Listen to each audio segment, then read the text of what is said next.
বন্ধু ক্ষুধা লাগছে, কি খাওয়া দাওয়া বলতো? রুটি খা। এই রুটি। তারপর কি অবস্থা? ভালো। তোরে বললাম কত চল বাইরে থেকে গেলি না, দেশে থাকলি। এভাবে দেশে থেকে কি করবো? আমি আমার দেশকে ভালোবাসি। দেশটা আমিও ভালোবাসি। বাইরে থেকে কি দেশ ভালোবাসা যায় না?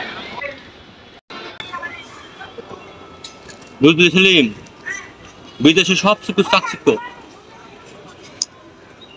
কি রে গন্ধ কিসের? গন্ধ কিসের? এই খালের গন্ধ, খালের গন্ধ। এই অসহ্য গন্ধ। আমি দেশের বাইরে যাওয়ার আগে দেখে গেলাম এত সুন্দর পরিষ্কার ছিল সবকিছু। এগুলো কেমনে হলো এগুলা?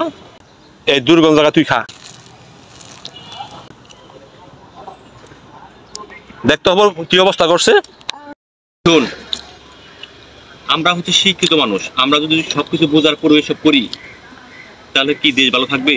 আমি যখন দেশের বাইরে ছিলাম সবকিছু চাকচুক্য ছিল। দেখ পরিবেশ কি করছে, ঠিক আছে? সেই জন্য দেশে থাকি না। এই দুর্গন্ধ জায়গা আমি আর নাই।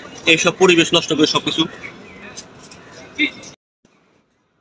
এই দেখেন, মানিক যে এত বড় বড় কথা বললো, আবার সে নিজেই পলিথিন ফেললো। আমি আপনি সবাই এখানে পলিথিন ফেললে পরিবেশটা এইভাবেই দূষিত হয়। তাই আসুন আমরা সবাই সচেতন হই, দেশকে ভালোবাসি, বাংলাদেশকে ভালোবাসি।